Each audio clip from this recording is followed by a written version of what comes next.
যখনই দেখবেন দেয়ালে পিঠ ঠেকে গেছে তখনই এই 4টি আমল করুন, আপনি অলৌকিকভাবে উদ্ধার পাবেন। আমি নিজে যখনই বিপদে পড়ি এই 4টি আমল করি, সাথে সাথে আমি ফলাফল পেয়ে যাই। আর এই 4টি আমল আপনি করতে পারেন, এগুলো কোরআনে আছে, হাদিসে আছে। এগুলো যদি ভালো করে মজবুত সহকারে যদি করতে পারেন, যে কোনো বিপদ আপনি মুক্ত পেয়ে যাবেন, আপনি উদ্ধার পেয়ে যাবেন। 1 নাম্বার হলো আপনি ইস্তিগফার পড়বেন। ইস্তিগফার মান লাজিমাল ইস্তিগফার জাআলাল্লাহু লাহু মিন কুল্লি দিকিম মাখরাজা। ইস্তিগফারের সাথে আপনি আঠার মতো লেগে থাকবেন। যদি আপনি ইস্তিগফারের সাথে আঠার মতো লেগে থাকতে পারেন, তাহলে 1 নাম্বার হলো আপনার পেরেশানি দূর হয়ে যাবে। বিপদ থেকে আল্লাহ রাব্বুল আলামিন উদ্ধার করে দিবেন, মুসিবত দূর করবেন। ওয়ারযুকুহু মিন হাইথু লা ইয়াহতাসিব, এবং আল্লাহ তাআলা এমন এমন জায়গা থেকে আপনাকে রিজিক পাঠাবেন যা আপনি কল্পনাও করতে পারবেন না। আল্লাহর হাবিব সাল্লাল্লাহু আলাইহি ওয়াসাল্লামের কোনো গুনাহ ছিল না, তারপরেও রাসূল করিম সাল্লাল্লাহু আলাইহি ওয়াসাল্লাম দৈনিক 70 বার ইস্তিগফার পাঠ করতেন। আর আমাদের তো গুনাহ আছে, চলতে গুনাহ, হাঁটতে ফিরতে শুধু গুনাহ আর গুনাহ, তারপরেও আমরা ইস্তিগফার করতে চাই না। আমাদের উচিত প্রচুর পরিমাণে ইস্তিগফার পড়া। কোন ইস্তিগফার পড়বেন? যারা সাইয়্যিদুল ইস্তিগফার পারেন সাইয়্যিদুল ইস্তিগফার পড়বেন, অথবা ছোট্ট ছোট্ট ইস্তিগফার আছে সেগুলো পাঠ করবেন। আস্তাগফিরুল্লাহাল্লাযী লা ইলাহা ইল্লা হুয়াল হাইয়ুল কাইয়্যুম ওয়া আতুবু ইলাইহি, এটা পড়লে পারেন। অথবা তার থেকেও আরও ছোট ইস্তিগফার আছে, আস্তাগফিরুল্লাহ আস্তাগফিরুল্লাহ আস্তাগফিরুল্লাহ, এটা পড়তে পারেন। আপনি যদি ইস্তিগফারের আমল বাড়িয়ে দেন, যারা কৃষিকাজ করেন, আপনারা যদি কৃষিকাজ করা অবস্থায় যদি ইস্তিগফার পাঠ করেন, আপনার ফসলের মধ্যে আল্লাহ তাআলা বরকত দিবেন। সুবহানাল্লাহি ওয়া বিহামদিহি। শাক সবজিতে বারাকা হবে, আপনি লাভবান হবেন। যারা চাকরি করেন, আপনারা সব সময় সত্যের পথে থেকে, সঠিক পথে থেকে আপনারা জবানে যদি ইস্তিগফার পাঠ করতে পারেন, আস্তাগফিরুল্লাহ আস্তাগফিরুল্লাহ আস্তাগফিরুল্লাহ, আল্লাহ তাআলা আপনাদের রিজিকের মধ্যে বারাকা দান করবেন। আর মহিলা মা বোনেরা যখন বাসার মধ্যে থাকবেন, রান্না বান্না করা অবস্থায় অথবা বসা অবস্থায়, আপনারা সব সময় জিহ্বাটা নাড়াচাড়া করে পড়বেন আস্তাগফিরুল্লাহ আস্তাগফিরুল্লাহ আস্তাগফিরুল্লাহ। যারা বেশি বেশি ইস্তিগফার পড়বে, আল্লাহ রাব্বুল আলামিন বললেন ফাকুলতু আস্তাগফিরু রাব্বাকুম ইন্নাহু কানা গফফারা। ইস্তিগফার পড়লে আল্লাহ রাব্বুল আলামিন জীবনের সমস্ত গুনাহগুলো মাফ করে দিবেন। আপনি যদি খাঁটি তাওবার মাধ্যমে, ইস্তিগফারের মাধ্যমে যদি আল্লাহর কাছে ক্ষমা চাইতে পারেন, আল্লাহ তাআলা ক্ষমা করে দিবেন। আল্লাহ রাব্বুল আলামিন কোরআনে বলছেন, ইয়া আইয়ুহাল্লাযীনা আমানু তুবু ইলাল্লাহি তাওবাতান নাসুহা।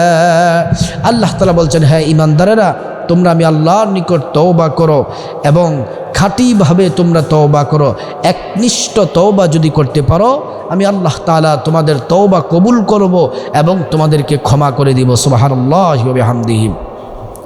এজন্য যারা ব্যবসা করেন তারা ইস্তিগফার পাঠ করবেন। নারী পুরুষ যারা আছেন বেশিরভাগ সময় ইস্তিগফার পড়বেন। ইস্তিগফার পড়লে গুনাহ মাফ হয়, ইস্তিগফার পড়লে সম্মান বাড়ে, ইস্তিগফার পড়লে অন্তর পরিষ্কার হয়, ইস্তিগফার পড়লে আল্লাহর পক্ষ থেকে রিজিক আসে। সুবহানাল্লাহি ওয়া বিহামদিহি।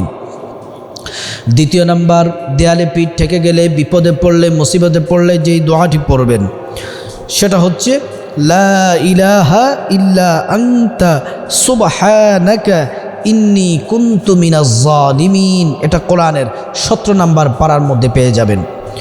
লা ইলাহা ইল্লা আনতা সুবহানাকা ইন্নী কুনতু মিনাজ জালিমিন। এটাকে দোয়া ইউনুস বলা হয়।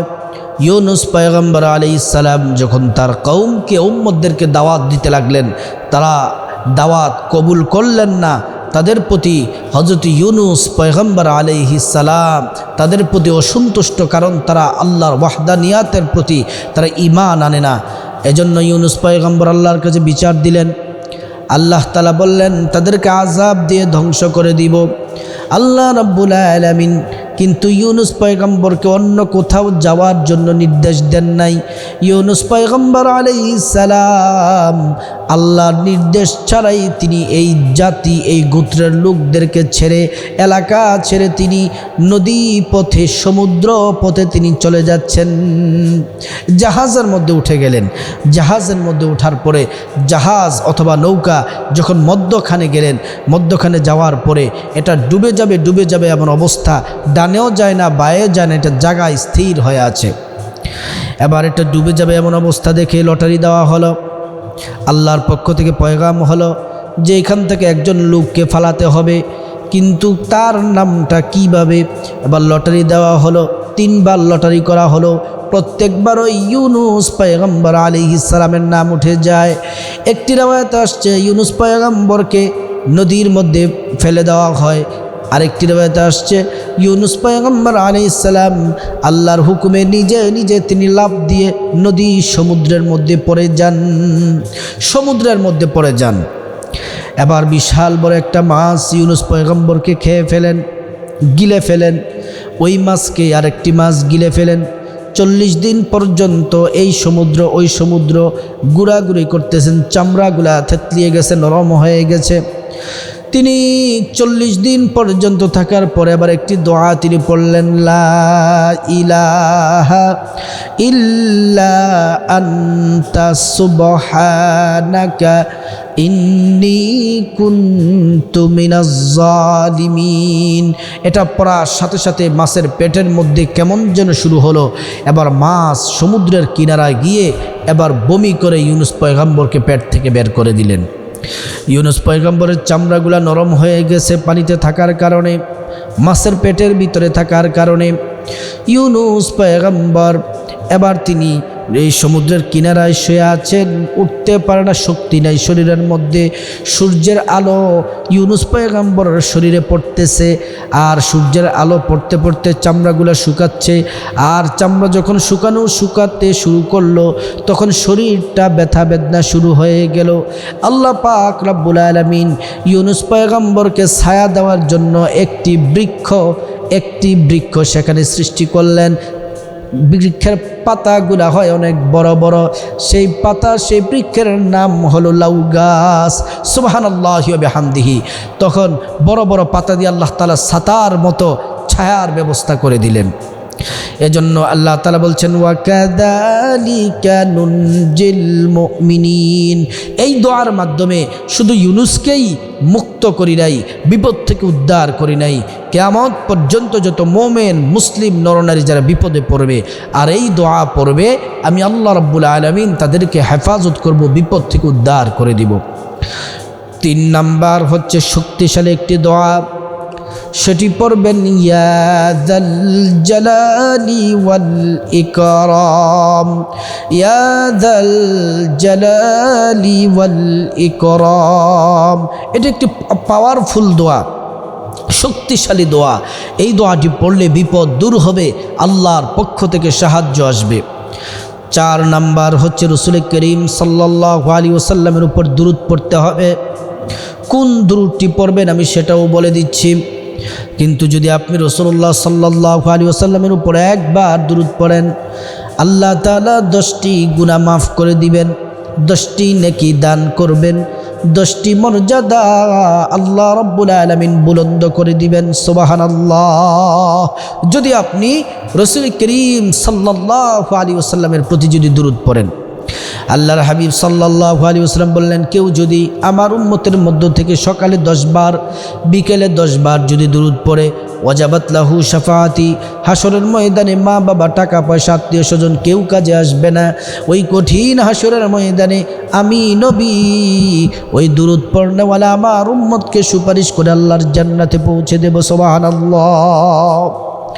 শুধু তাই নয়, আপনি যদি রাসূলুল্লাহ সাল্লাল্লাহু আলাইহি ওয়াসাল্লামের প্রতি যদি দুরূদ পড়েন, সাথে সাথে দোয়া কবুল হয়ে যাবে। মুহূর্তের মধ্যে দোয়া কবুল হয়ে যাবে। দুরূদ যদি না পড়েন তাহলে আপনার দোয়া ইবাদত আসমানে ঝুলন্ত অবস্থায় থাকে, আর যখন দুরূদ পড়েন সাথে সাথে আপনার দোয়া আল্লাহ তাআলার কাছে কবুল হয়ে যায়। এজন্য এই 4টি দোয়া পড়বেন, দেয়ালে পিঠ থেকে গেলে আপনি আল্লাহ তাআলার সাহায্য দ্রুত পেয়ে যাবেন। এজন্য আমার প্রিয় দিনদার ইমানদার মুসলিম ভাই বোনেরা, এজন্য যখনই দেয়ালে পিঠ থেকে যাবে তখন এই 4টি দোয়া পড়বেন আর দুরূদ শরীফ পড়বেন। ইনশাআল্লাহ আল্লাহর পক্ষ থেকে নুসরাত সাহায্য আসবে। আল্লাহ তাআলা আপনাদের সকল বিপদ দূর করে দিবেন। আল্লাহ পাক আমাদের সবাইকে আমলগুলা করার তৌফিক দান করুন।